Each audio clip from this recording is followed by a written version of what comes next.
Assalamualaikum warahmatullahi wabarakatuh. Jumpa lagi dengan saya Sugeng. Dengan saya Tama dalam Ada Apa Gerangan Season 2. Bagaimana kabar kalian? Semoga selalu diberikan kesehatan dan juga rezeki yang cukup. Episode kali ini saya mendapatkan sebuah cerita kiriman dari Mas Narto. Sebuah cerita mistis yang dialaminya ketika bekerja di sebuah bengkel bekas mobil-mobil kecelakaan. Dan kali ini Narto harus mengalami sebuah kejadian mistis gara-gara awalnya itu si bos yang merupakan mamangnya sendiri mengambil atau membeli sebuah mobil rongsokan yang merupakan bekas ambulan pengangkut jenazah di sebuah rumah sakit karena harganya yang relatif murah. Tapi ternyata di balik harga yang murah itu pasti ada sebuah rahasia atau misteri yang tersimpan, yaitu sesosok pocong bermata satu. Tapi ternyata nggak cuma satu doang nih, pengikutnya yang banyak. Nah, seperti apa ceritanya? Kayaknya menarik banget nih. Langsung saja kita simak. Teman-teman, ada apa gerangan? Ceritanya mulai dari sini.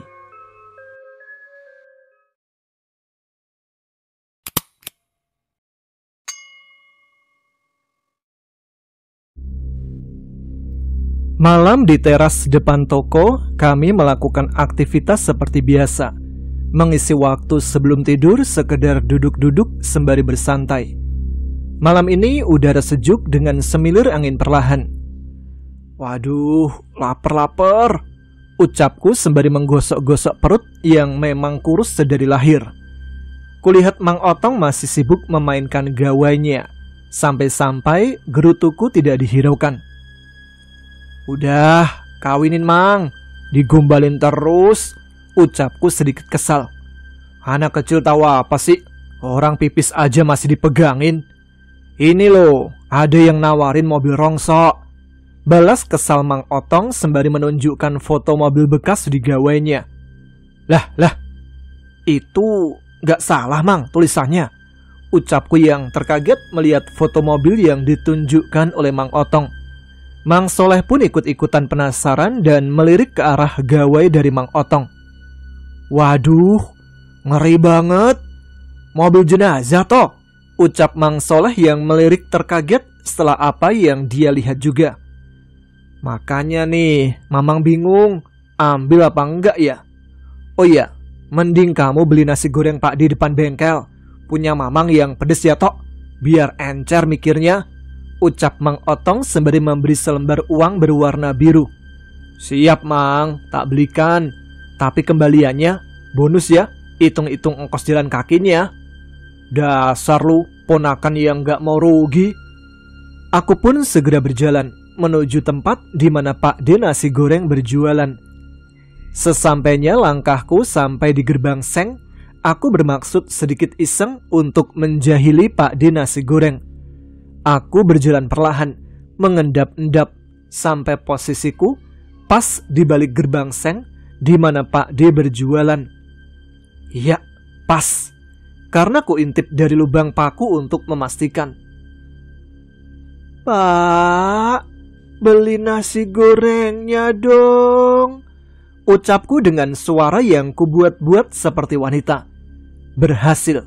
Pak D nampak kebingungan mencari-cari sumber dari suara yang kutirukan. Kembali.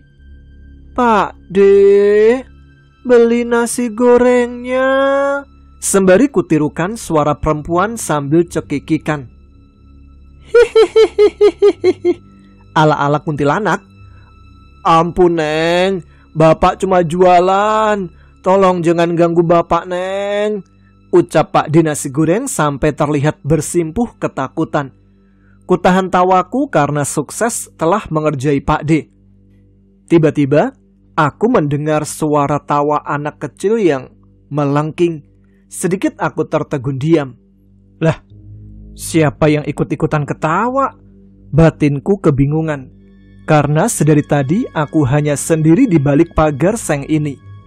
Dan kembali suara tawa anak kecil itu kudengar.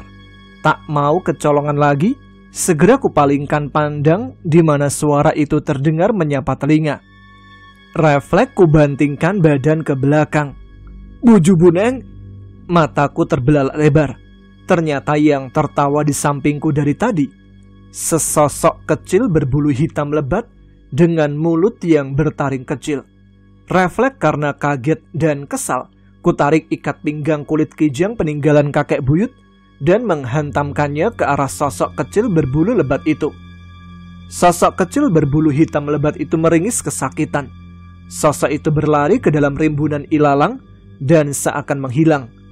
Sejenak aku terpaku mengatur nafas dan kembali melanjutkan jalan ke arah Pak D tukang nasi goreng. Sesampainya aku di sana, "Waduh Nang, untung ada kamu. Tadi Pak D digangguin kuntilanak Nang," ucap Pak D yang nampak masih bergetar ketakutan. "Maaf Pak D, tadi saya yang jahilin Pak D. Maaf ya," ucapku yang menyesal. Namun bukan itu, aku masih teringat dengan sosok kecil berbulu hitam yang tadi aku cambuk. Entah mengapa, ada rasa bersalah. Kenapa aku bisa kejam, padahal sosok itu tidak jahat kepadaku. Lamunanku terpecah. "Waduh Nang, gimana kalau Pak D jantungan? Bisa berabe," ucap Pak D sembari mengusap dada. "Maaf ya Pak D, aku minta maaf, gak lagi-lagi deh," ucapku menyesal. "Oh iya, kamu mau kemana emangnya Nang?" "Mau kesini Pak D, mau beli nasi goreng, biasa, 3 bungkus, yang 1 sedang, 2-nya pedes ekstra ya," ucapku sembari memberikan uangnya langsung. Segera Pak D membuatkan pesanan nasi goreng yang kupesan. Tak terlalu lama sampai Pak D selesai. Segera aku berjalan untuk kembali masuk ke dalam area bengkel menuju ke teras toko. "Itu kenapa semrawut amat mukanya Tok? Mamang liatin kok begitu," ucap Mang Soleh sekedatanganku. "Gak apa-apa Mang, nih nasi gorengnya, ayo kita makan, mumpung masih panas," jawabku dengan suara lemas. Malam itu tidak berasa berlalu sampai menunjukkan pukul 11. "Udah malam, ayo kita tidur," ajak Mang Otong sembari menguap tanda sudah mengantuk. Kami semua bergegas masuk ke dalam kamar mes. Namun aku masih saja memikirkan makhluk kecil berbulu hitam yang kucambuk tadi, hingga membuatku sukar untuk terpejam. Kuputuskan untuk membasuh muka agar terasa segar dan berharap bisa membuatku tertidur setelahnya. Kulangkahkan kaki ke arah pintu belakang. Sebelum pintu belakang benar-benar kubuka, kuintip lebih dahulu lewat selalubang pintu. Bukan kenapa, karena di halaman toko belakang arah ke kamar mandi, di situ pula tempatnya bocah-bocah gundul yang jahil. Segera kuintip. Aman. Hanya tumpukan ban-ban mobil bekas selain gelap yang kupandang. Kubuka pintu dan segera berlari kecil mengarah menuju kamar mandi belakang. Sesampainya di sana, segera kututup pintu, pipis dan membasuh muka. Tiba-tiba terdengar hantaman-hantaman keras menghantam dinding seng kamar mandi. Waduh, apaan tuh? Hantaman-hantaman itu tak jua berhenti, sampai membuat gubuk kamar mandi ini terasa bergetar hebat dibuatnya. Segera kurangkulkan tangan di atas kepala. Takut-takut kamar mandi ini roboh. Mulai terdengar langkah-langkah berlarian. Oper sini, ayo oper, tendang. Sorak riuh anak kecil dari arah luar bilik kamar mandi. Sial, ini mah jebakan. Ucapku yang mengkerut ketakutan membenamkan muka di antara kedua lutut. Pintu kamar mandi terdobrak membuka. Kulihat sebuah bola menggelinding dan terhenti tepat di hadapanku. Kutatap lekat-lekat bola kusam putih dengan sedikit corak merah itu. Membuatku terperanjat. Mataku terbelalak membulat karena itu ternyata bukan bola, tapi sebuah kepala botak anak kecil yang menggelinding. Om, maaf, teman aku nendangnya kekencengan. Lihat nih, sampai berdarah hidungku. Ucap kepala bocah yang menggelinding dan berhenti tepat di hadapanku. Tuyul? dengan langkahku yang morat-marit mencoba berlari ke arah pintu belakang toko. Di setiap langkahku terlihat banyak sekali sosok anak kecil gundul yang berbaris menatapku seakan mereka menontonku yang berlari terhuyung.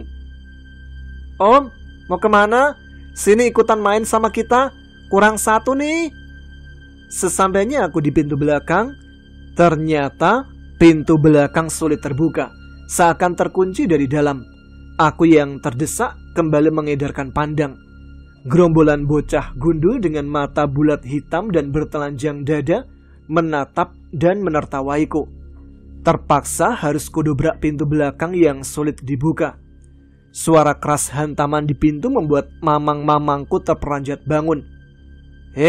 Toh, kenapa lu lari-larian? Tadi bunyi keras apa?" tanya Mang Otong yang menanyaiku, dengan posisiku yang sudah bersembunyi di balik kain sarung. Dengan masih bergetar aku menjawab, "Besok aku benerin lagi Mang pintunya. Sekarang masih rame di belakang." Ucapku yang menggigil ketakutan bersembunyi di balik sarung. "Kamu itu ya Tok, dibilangin bangunin Mamang kalau mau ke belakang, masih aja ngeyel." Dengan tenaga yang terasa sudah habis terkuras, akhirnya aku mampu terlelap malam ini. Esok pagi semua nampak kembali normal. Yang jelas setelah pintu belakang yang semalam kudobrak sudah bisa dipergunakan kembali. Aku dan Mang Soleh selalu bersemangat dalam melaksanakan tugas pekerjaan dari bos kami, Mang Otong. Otong. "Tok, nanti malam kamu ambil mobil rongsok ya sama si Soleh," ucap Mang Otong di meja toko. "Ngambil di mana, Mang?" tanyaku pelan. "Di sekitaran Pamulang, Tok. Mamang juga lagi nunggu alamat tepatnya. Mobil yang semalam itu loh, Tok," ucap Mang Otong menuturkan perihal mobil rongsok yang harus kami derek. "Hah? Mobil yang difoto HP Mamang semalam? Lah, itu kan mobil bekas mobil jenazah, Mang," jawabku yang terkaget.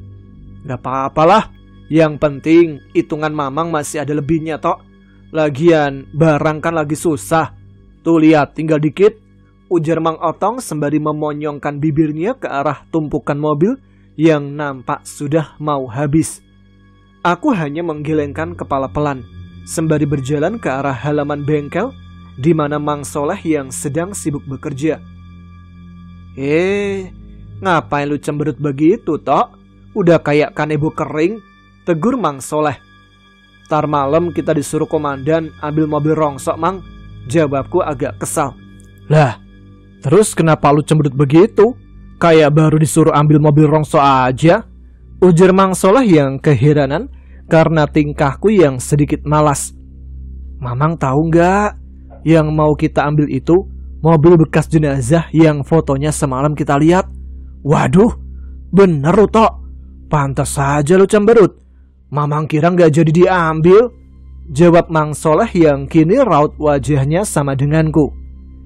Di sela-sela obrolan kami, datanglah seorang pria berpenampilan keren, memakai kacamata hitam yang dipadukan dengan pakaian kemeja ala-ala Hawaii. Penampilan yang lebih ke memaksakan sih kalau kulihat. Mas, morning," sapa pria yang baru datang itu. "Oh, iya Mas, morning juga Mas. Ada yang bisa saya bantu Mas? Apa mau nyari copotan apa perlunya?" balas tanyaku atas kedatangannya. "Saya nggak butuh copotan Mas. Justru saya cari yang seset utuh. Budget saya sekitar 25 JT. Kira-kira ada nggak ya?" "Oh, satu mobil utuh. Bentar ya, saya tanya dulu sama bos," kataku sambil berteriak ke arah toko. "Mang, mobil budget 25 JT ada nggak?" Mang Otong yang mendengar perkara uang, ia segera berlari tergopoh menghampiri kami. "Kamu itu, Tok, udah kayak di hutan aja teriak-teriak. Noh, di bawah pohon belimbing ada beberapa yang layak jalan," dengan nada yang kini memelan. "Masnya lihat aja, nanti soal harga gampang kita bicarakan. Udah sono, Tok, ajak masnya lihat-lihat. Nih kunci-kuncinya," ucap Mang Otong dengan memberiku beberapa anak kunci mobil kepadaku. "Siap, Komandan. Ayo Mas, ikut saya," ajakku. "Panggilnya Mr. Ewong dong Mas," Ucapnya dengan penampilan ala bule-bule budget hemat yang habis kena rampok. Oh, baik Mr. Ewang. Yang hitam ini Baleno tahun 98. Mesin masih oke, belum ada yang bocor-bocor. Minusnya cuma pajak aja, 15 kali tewas. Sembari melihat-lihat sambil mengangguk-angguk tanda ia faham. Tapi mas, pemakai sebelumnya tidak ikutan tewas kan? Ucap lelaki yang minta dipanggil sebagai Mr. Ewang itu. Ya enggak lah mister, ini mah mulus semulus Lady Gagap. Cuma lecet-lecet pemakaian aja. Nah, kalau yang ringsek itu baru ikut tewas orangnya. Jawabku sembari menunjuk pada sebuah mobil rongsok yang kondisinya hancur ringsek. Buset, terkaget Mr. Ewang. Mas, kalau ada yang pick up, soalnya buat bawa kambing dagangan saya. Walah, mister ini juragan kambing toh. Tuturku dengan hormat, siapa tahu dapat uang tips. Betul mas, lebih tepatnya bandar kambing. Gaya Mr. Ewang sembari menaik turunkan kacamata hitamnya. Ada mister, carry tahun 95, cuma minibus, pajak lewat 8 kali. Nanti tinggal dilepas aja bangku-bangku belakangnya. Lumayan kan, bisa sekalian jadi kandang kambing. Saranku. Wah, boleh tuh usul kamu. Bisa kita cek dulu mas, ucap Mr. Ewang si bandar kambing. Ya bisa dong mister, syukur-syukur kalau jadi. Kami pun segera bergegas dan sesampainya di mobil carry yang kumaksud, setelah sedikit melihat-lihat dan coba menyalakan mesin, mesin pun hidup. Wah, cocok ini saya. Mesinnya masih responsif banget. Kira-kira yang ini mau dijual berapa ya mas? Tanya Mr. Ewang. Kemarin sih kalau nggak salah nih ya, sempet ada yang lihat nawar harga, kata si bos sih 17 juta ambil. Tapi jelasnya sih mister langsung tanya bos aja ya di toko. Tuturku. Oh, makin cocok kalau gitu. Masih ada lebih buat modal saya beli kambing. Ucapnya sembari mengepalkan uang yang dia masukkan langsung ke dalam selipan celanaku. Waduh, siap. Jadi enak nih saya. Makasih mister. Untuk surat-surat dan pembayaran di toko ya, langsung sama si bos. Ucapku. Kembali ku hampiri Mang Soleh. Gimana toh? Beres? Tanya Mang Soleh. Beres mang. Dapat rezeki juga nih kita. Sembari aku merogoh uang yang tadi diselipkan ke saku celana oleh Mr. Ewang. Yah, goceng doang mang. Parah, ngakunya Mr. Ewang bandar kambing. Gerutuku kesal. Tidak lama setelah beres transaksi, aku kembali dihampiri oleh Mang Otong. Tok, Narto. Sembari Mang Otong memasang raut wajah kesal memanggilku. Siap komandan. Tok, tadi kamu kasih tahu harga dasar mobilnya. Kan kemarin sempat ada yang nanya. Mamang bilang 17 juta bawa. Gimana sih mang? Tuturku membela diri. Waduh tok. Lain kali kasih harga tinggi dulu. Nanti biarin dia nawar sendiri. Kalau gini, gimana saya kasih bonus ke kalian? Ucap Mang Otong sembari menggaruk-garuk kepalanya yang gatal karena pusing. Padahal tidak berkutu. Mang Otong pun kembali ke arah toko. Sore hari pukul 5, selesai mandi, sholat, dan makan, aku bergegas mengajak Mang Soleh untuk mengambil mobil bekas jenazah. Ayo Mang, kita ambil mobilnya sekarang. Kamu yakin tok? Masih jamnya macet parah loh. Mamang suka encok, nginjek koplingnya. Terlebih, truk umplung dereknya belum power steering. Harus pakai tenaga lebih tok. Jawab Mang Soleh sembari memegangi pinggangnya. Iya Mang, gak apa-apa. Ketimbang nanti kemalaman. Kalau belum larut kan, di sananya juga masih banyak orang. Nih leh, biar gak pegel gue kasih salon pas gambar Soekarno. Selamang Otong sembari menempelkan uang cepek 1000 di jidat Mang Soleh. Wah, kalau udah ditempelin salon pas beginian mah, ke Bekasi juga ayo dah. Ucap Mang Soleh yang menyambar dan mengantongi uang cepek 1000. Ini alamatnya tok. Nanti kalian tinggal ambil aja mobil bekas jenazahnya. Yang punyanya masih di Cirebon. Terlebih susah juga dihubungi. Nih, sekalian kamu bawa juga struk pembayarannya. Takutnya ada satpam atau security ribet. ucap Mang Otong memberiku 2 carik kertas kecil. Kami berjalan perlahan, mengikuti arus lalu lintas yang memang sangat padat sore itu. Untung umplung tua ini mesinnya tangguh, tak pernah mogok selama bertugas. Boleh dibilang tua-tua keladi, makin tua makin menjadi. Tok, jangan ngelamun, buka mapnya. Udah masuk perbatasan Pamulang ini, ucap Mang Soleh. Oh iya Mang, sampai lupa. Memang sedari tadi aku banyak melamun. Entahlah, perasaan ini sedari tadi awal berangkat tidak enak. Segera ku buka map di gawaiku. 20 menit lagi Mang, sampai, lurus aja. Sembari iseng aku buka-buka struk transfer pembayaran. Tertulis tanggal 21 Oktober 2015. Penerima Haryanto, nominal uang 3,5 juta. Nota pembayaran mobil bekas putih eks jenazah.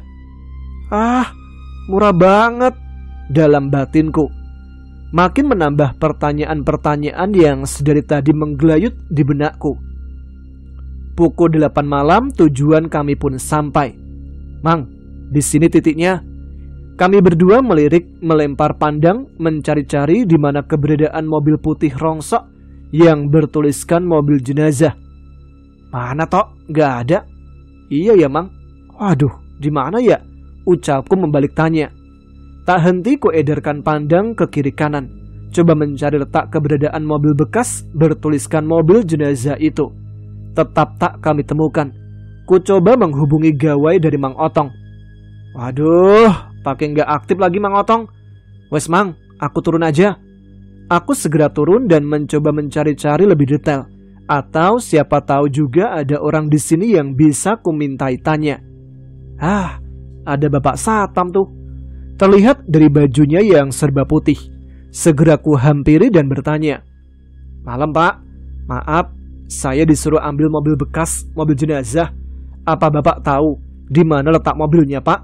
Tanyaku pada pria berpakaian serba putih yang kurasa itu Satpam. Pria itu hanya menunjuk ke arah depan, tanpa sepatah kata pun berbicara. Kulihat ke arah yang dia tunjuk, mengarah ke pagar besar yang di dalamnya aku lihat terdapat sebuah bangunan besar, gelap yang bertuliskan Rumah Sakit Umum. Gelap banget. Apa rumah sakit yang udah gak aktif ya? Ucapku membatin. Segera ku hampiri Mang Soleh. Mang, maju dikit lagi, masuk ke dalam bangunan besar itu.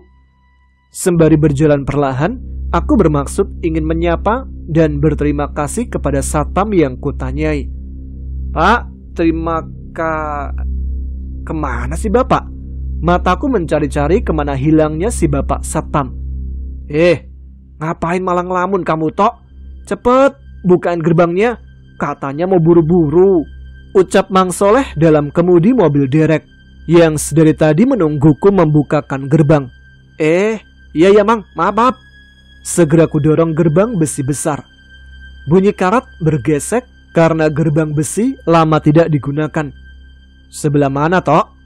Kupandangi setiap sudut dalam-dalam. Karena kondisi di area bangunan ini begitu gelap, hanya sedikit remang sinar yang terpancar dari lampu pijar jalan depan bangunan ini. Sedikit membuat pandanganku bisa melihat. Oh, itu Mang, ujung kanan dekat lorong. Kami pun bergegas menghampiri. Gelap sepanjang mata aku tatap. Juga rumput-rumput ilalang dan lumut hijau yang sudah banyak tumbuh di setiap pojok tembok bangunan besar gelap ini. Menambah suasana malam ini menjadi semakin mengerikan. Sesampainya di lorong, nampak mobil putih itu berkarat dan penyok di beberapa bagian bodinya. Wah, ban merek apa ini Mang? Awet banget, kempes aja enggak Mang.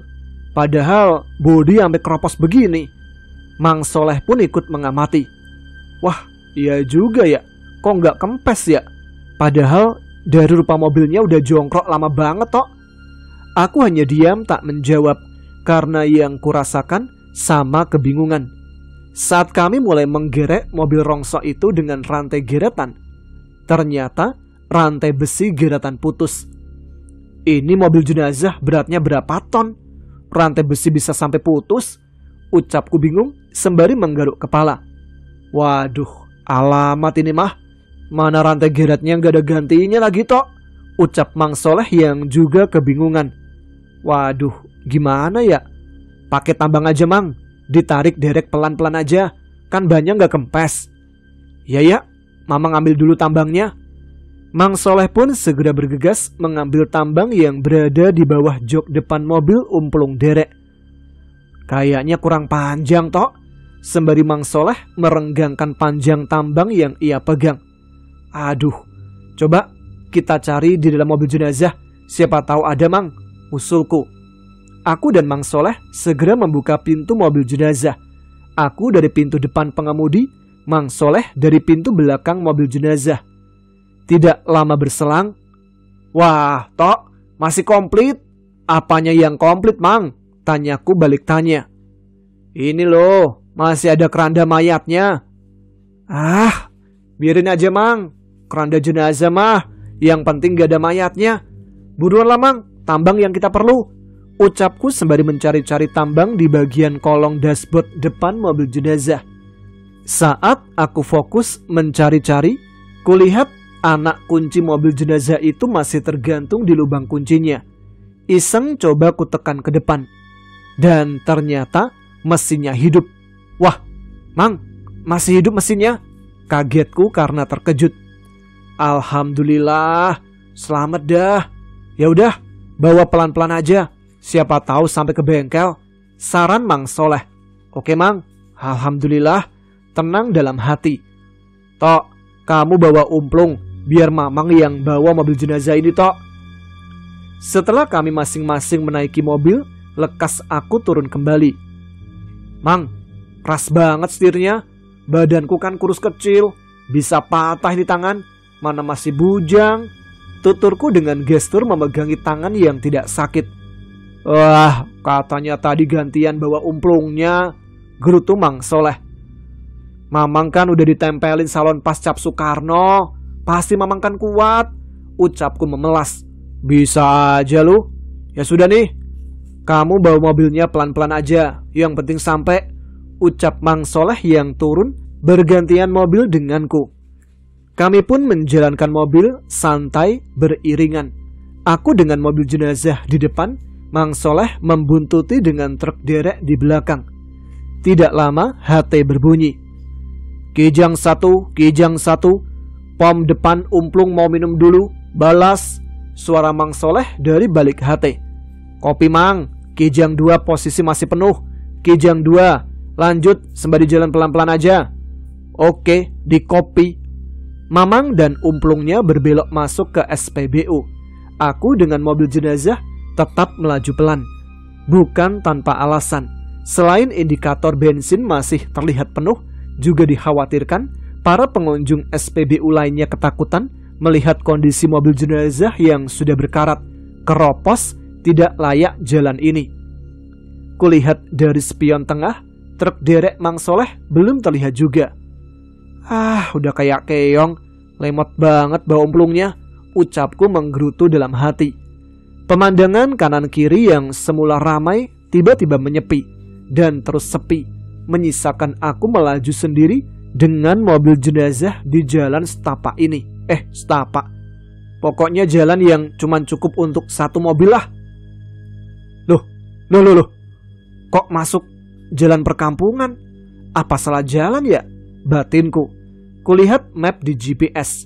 Tapi emang lewat sini. Apa karena macet, jadi aku harus diarahkan ke jalan pintas? Masa Mbah Google salah? Namanya Mbah, pasti ahlinya. Yakinku tetap melanjutkan perjalanan. Tidak lama berselang ku dengar suara besi bergetar. Apa tuh? Heranku. Kupandang bagian belakang mobil jenazah lewat spion tengah, di mana suara itu kurasa berasal. Namun tak ada keanehan, hanya suara itu kembali terdengar. Jangan-jangan bempernya lepas lagi, kiraku. Kupinggirkan mobil sekedar untuk mengecek. Bahaya juga nantinya kalau dipaksakan. Setelah turun dan berkeliling mengecek sekitaran mobil, aman. Suara apa ya tadi? Ucapku sendiri. Angin malam semilir menerpa, membuat bulu-bulu kuduku berdiri meremang. Ah, nanti aku cek lagi aja lah kalau jalanan udah ramai. Sepi banget, serem di tempat. Kembali ku jalankan mobil jenazah sesuai panduan si Mbah Google. Sesampainya, kini kulihat ada beberapa orang memakai baju koko dan sarung. Persis seperti warga yang mau atau pulang dari masjid. Mereka berdiri di pinggiran jalan. Ku coba berhenti dan turun dari mobil untuk sekedar menanyakan dan memastikan jalan yang kulalui benar atau salah. Pak, permisi, maaf, numpang tanya, kalau arah ke Bogor, Parung, kemana ya Pak? Tanyaku. Loh, kok baru sampai Pak? Nyasar apa gimana? Udah dari tadi kami tungguin, ucap salah satu bapak tua yang kutanyai. Iya Pak, saya nyasar. Tapi, lah, kok Bapak nungguin saya? Jawab, tanyaku bingung. Tanpa membalas pertanyaanku, ayo, bapak-bapak, semua bantu mengeluarkan jenazahnya, ucap bapak tua yang kutanyai jalan. Hah? Jenazah? Aku hanya bengong terheran-heran. Semakin bingung karena kini kulihat mobil jenazah ini tiba-tiba sekarang bagus, bersih, rapi, bahkan lengkap dengan sirene merah yang menyala berkelip-kelip tanpa diiringi suaranya yang keras. Kulihat pintu belakang dibuka beberapa warga. Suara besi bergesek, keranda ditarik, semakin membuatku terbelalak. Buset, karena di dalam keranda yang dikeluarkan itu terbaring satu jenazah yang rapi sudah dikafani. Lalalalala, kok ada lontongnya? Pocong? Aku terbelalak kaget, gugup, aku kebingungan. Tiba-tiba tanganku ditarik paksa oleh bapak tua itu. Ayo Pak, ngopi dulu di rumah, biar jenazah anak saya warga yang angkat ke rumah, ucap si bapak tua yang langsung menarik tanganku. Aku kebingungan, tertekan, sampai tidak sadar langkah kakiku mengikuti langkah tarikan si bapak tua. Sesampainya di sebuah rumah bernuansa lama, rumah panggung yang kebanyakan bahannya masih kayu dengan dinding anyaman bilik bambu, serta lampu remang yang menyala dari lampu teplok. Di dalam rumah, aku disuguhi kopi hitam. Sampainya jenazah yang digotong sampai, kami semua duduk melingkar dari sudut ke sudut rumah, yang tepat di tengahnya terbaring jenazah dalam keranda yang tadi tiba-tiba ada dalam mobil yang kukendarai. Nah, ini rumah saya Pak, kopinya diminum dulu, ucap si bapak tua ramah. Maaf Pak, maaf, kayaknya saya salah alamat deh. Saya mau ke Parung Pak, ucapku yang masih kebingungan. Loh, salah alamat gimana? Lah itu jenazah anak saya. Bapak sopir sudah benar mengantar ke sini, ucap si bapak tua dengan nada yang sedikit meninggi sembari menunjuk ke arah jenazah yang terbaring di tengah ruangan.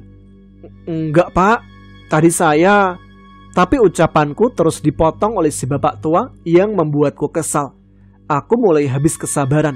Aku berdiri dan berteriak. Sebenarnya aku ini di mana? Serentak semua warga diam. Mereka menundukkan kepala. Tapi kulihat muka mereka semua mulai pucat pasi sampai ke bibir-bibirnya persis seperti mayat. Pak, tolong sempurnakan anak Bapak, Diman. Bapak yakin Bapak pasti bisa, ucap paro bapak tua dengan wajah menunduk. Tiba-tiba bapak tua itu mengepulkan asap. Bukan mengepulkan, namun dia perlahan menghilang menjadi kepulan asap. Namun tidak dengan warga lainnya. Mereka perlahan menjelma, berubah menjadi bungkusan-bungkusan kain putih lusuh bercampur tanah. Siapakah kalian? Teriakku melempar pandang ke segala arah. Kopi hitam kulihat membuih, warnanya yang hitam berubah menjadi merah kental, seakan darah yang mendidih.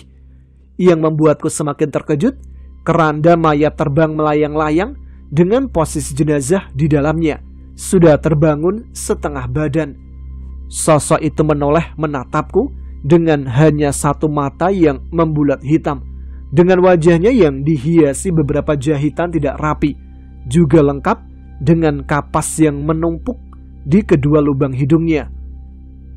Aduh, panas. Ikat pinggang kulit kijang yang kukenakan mulai mengeluarkan cahaya kekuningan terang mengkilap. Kuputuskan untuk berlari pontang-panting, berniat untuk berlari kembali ke mobil jenazah yang kutinggalkan. Namun dengan diikuti puluhan pocong yang berhamburan berterbangan dari dalam rumah kayu itu. Lebih tepatnya, meloncat-loncat tinggi seakan terbawa angin. Jadi nampak seperti melayang turun naik, mengikuti di samping kanan dan kiriku. Bau kapur barus begitu pekat tercium.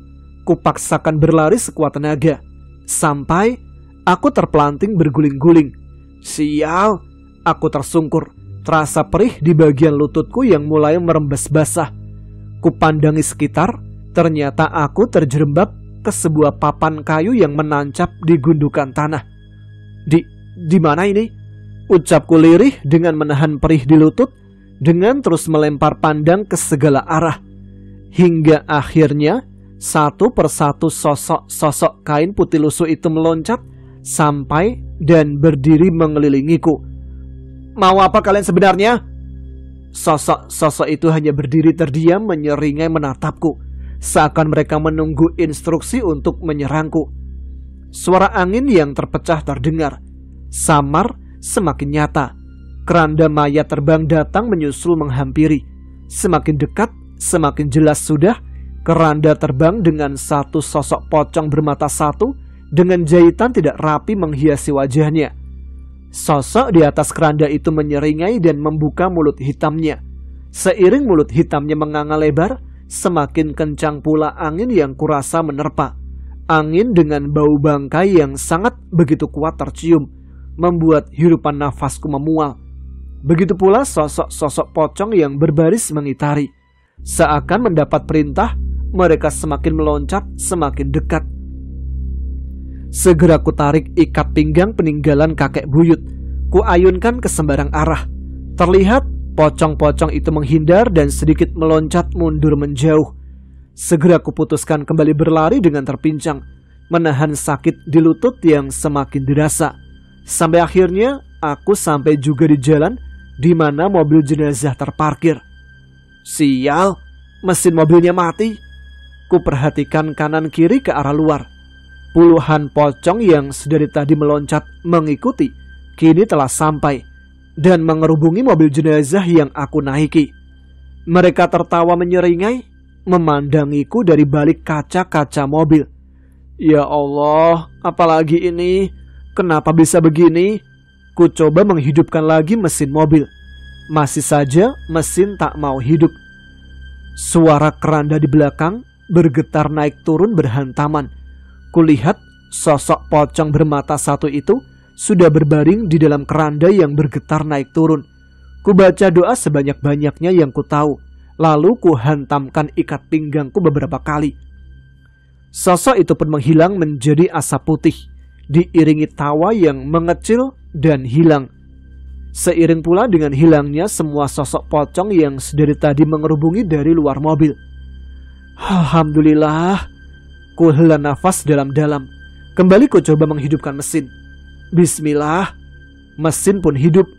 Segera ku lanjutkan perjalanan yang cukup jauh dari tempat tadi, sampai akhirnya aku bisa keluar dari jalanan setapak yang sepi dan kecil. Berangsur mulai banyak lalu lalang keramaian di jalanan besar ini. Sedikit membuatku merasa tenang. Akhirnya, namun perih semakin terasa di lutut. Aku berhenti sejenak untuk melihat luka yang semakin perih. Darah masih sedikit menetes kecil. Kuputuskan untuk melepas celana levis yang kukenakan, karena gesekan luka pada kaki yang kugerakkan menekan pedal kopling dan rem. Kutatap jam di gawai, pukul 1:30 dini hari. Kembali kulanjutkan perjalanan sampai ke bengkel. Bos, itu bos, Nartos sama mobil jenazahnya udah datang, teriak Mang Solah memanggil-manggil Mang Otong. Dengan segera mereka menghampiriku.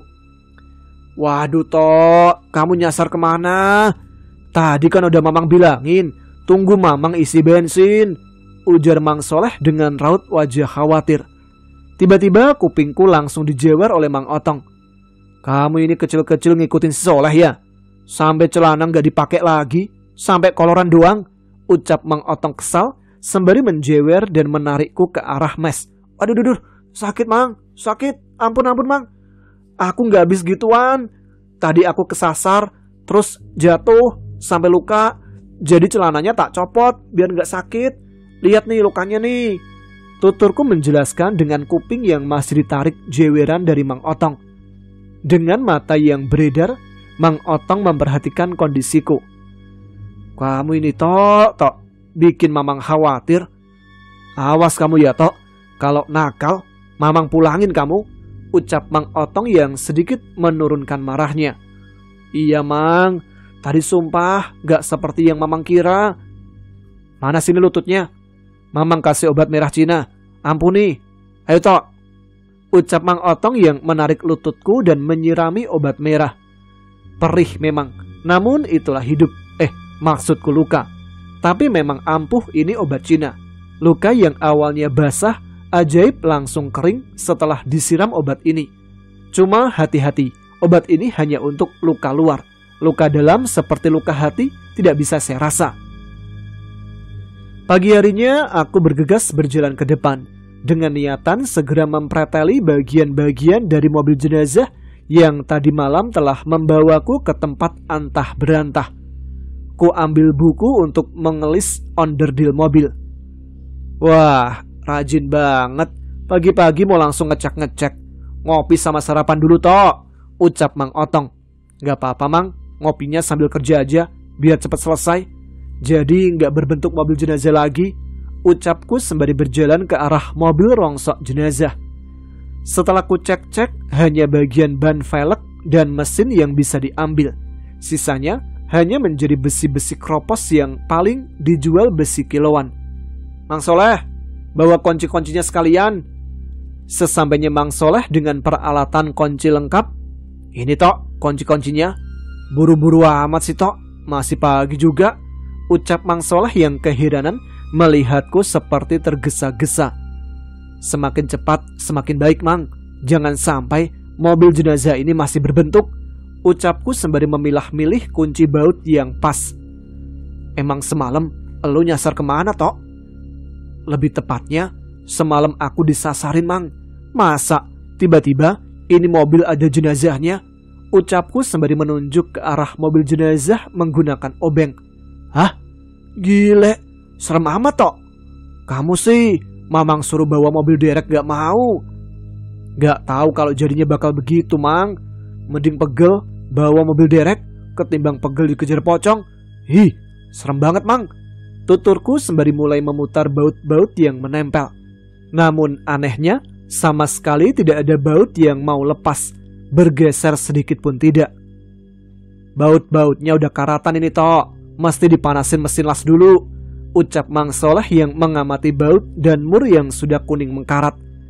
Mang Soleh pun segera mengambil alat las dan memanaskan pada baut yang penuh karat. Tapi tetap saja, dengan panas api las pun tidak ada baut yang mampu kami lepas. Coba doa dulu Mang. Iya, Mamang sampai lupa Tok, saking penasarannya. Bismillah, ucap Mang Soleh sembari berdoa dalam hati.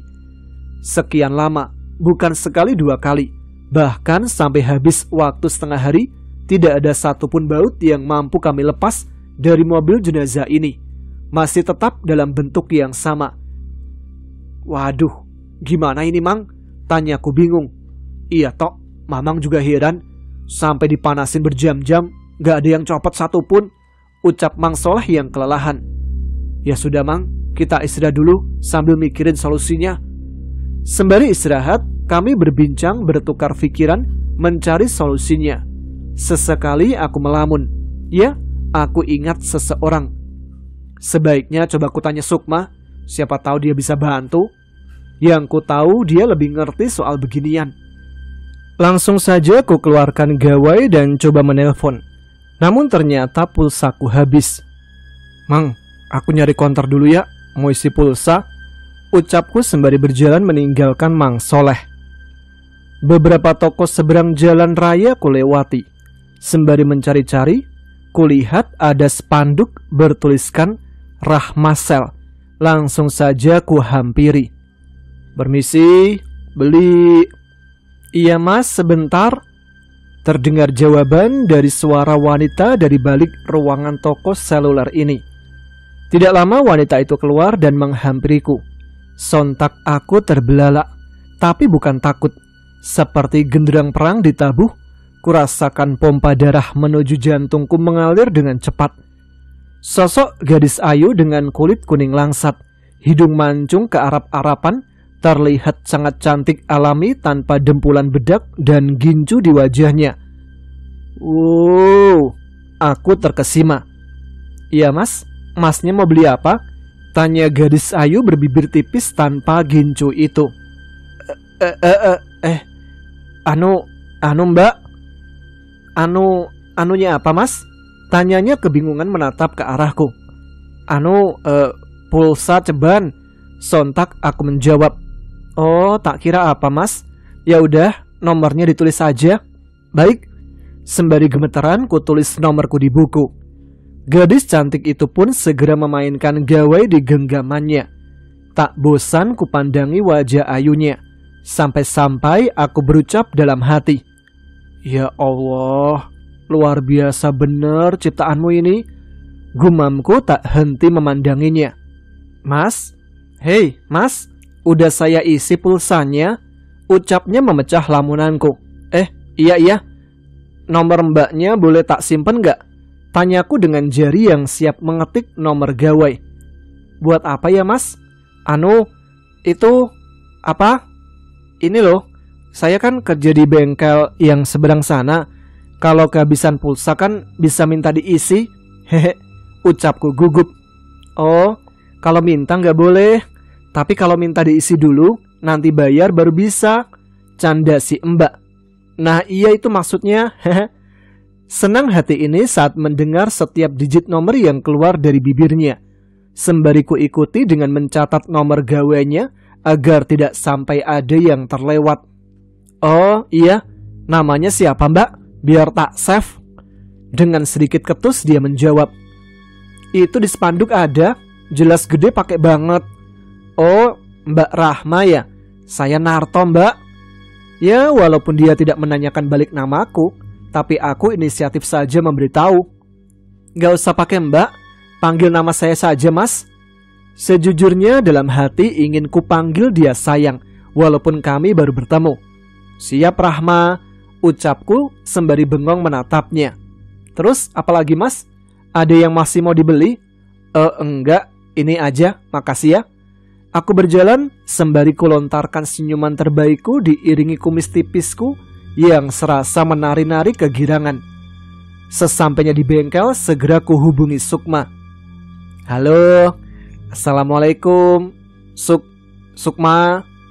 Waalaikumsalam, Ksatria Melinjo. Jawabnya sembari terkekeh. Terus, ledek terus, ucapku kesal. Iya maaf. Kenapa tok? Tumben nelpon, kangen lu ya? Enggak, gua cuman pengen tahu kabar aja. Lu masih di kota? Apa udah pulang kampung, Suk? Sekarang gua lagi di Bekasi, tok. Lagi bantu-bantu om, sekalian belajar bikin somai. Wah, mantep tuh. Somai ikan tuna apa ikan budek? Ya ikan tuna lah. Yang bikin budek mah setan kupret. Suk, aku ada kejadian yang janggal nih.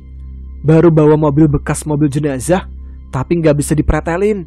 Pakai mesin las aja gak mempan, Suk. Tanyaku yang kini serius. Sukma terdiam sejenak mendengar ceritaku. Kamu udah berdoa belum pas bongkarnya, tok? Sama kulit kijang, jangan lupa dipakai. Itu bisa menjauhkan aura negatif. Tanya Sukma. Udah, Suk. Si Mang Soleh malah baca Yasin bolak-balik, tetap aja sulit.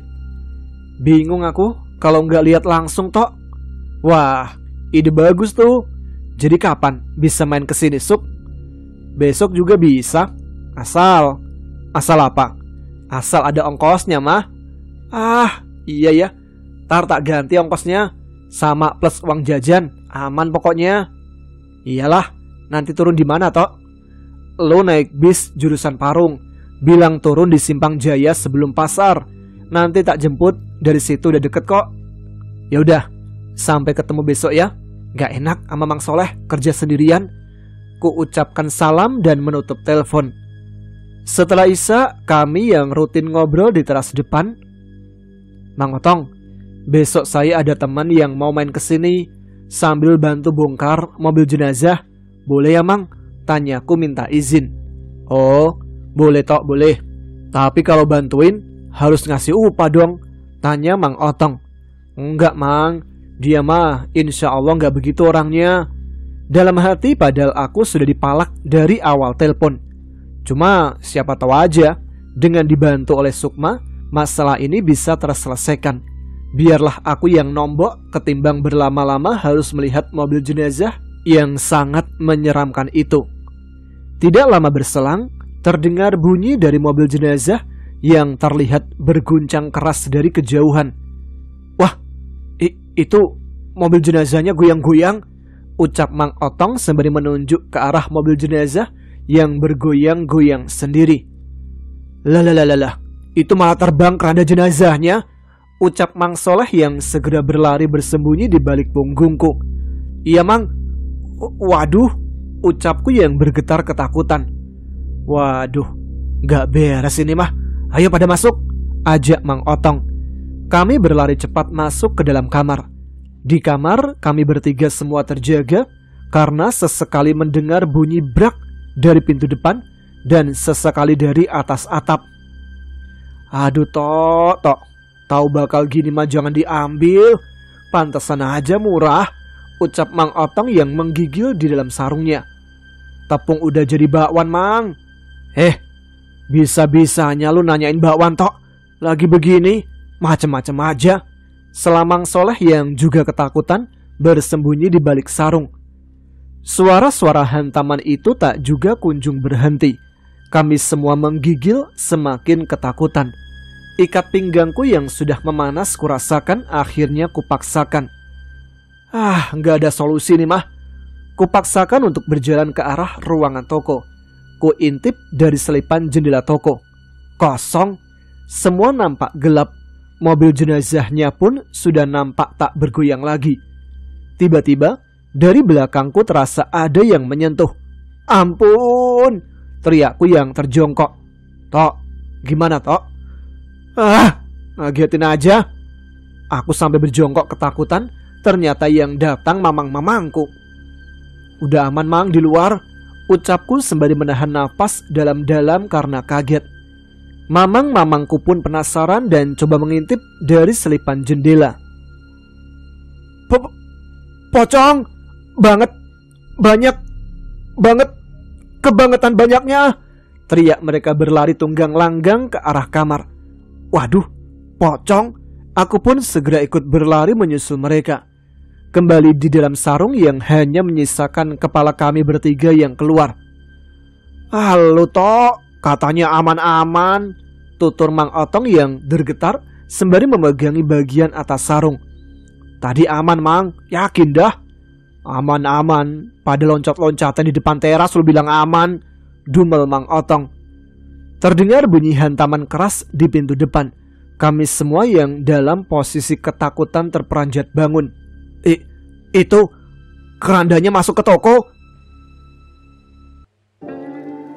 Wah, ceritanya masih panjang ini. Kita sambung aja ya di episode selanjutnya. Menarik banget nih cerita yang ditulis oleh Mas Narto. Kayaknya ada sebuah misteri dengan salah satu pocong yang penampakannya itu paling mencolok, yaitu pocong yang matanya itu cuma satu. Terima kasih ya untuk teman-teman Ada Apa Gerangan yang sudah selalu menyimak setiap episodenya. Terima kasih atas like dan juga supportnya. Jangan lupa untuk menuliskan komen, tunjukkan eksistensi kalian. Kayak saya dong, selalu eksis setiap hari. Ya kadang-kadang aja enggak sih. Ya sudah, kita sampai sini aja untuk episode kali ini. Saya pamit dulu sebentar. Kita jumpa lagi di episode selanjutnya. Tetap semangat, jaga selalu kesehatan. Wassalamualaikum warahmatullahi wabarakatuh.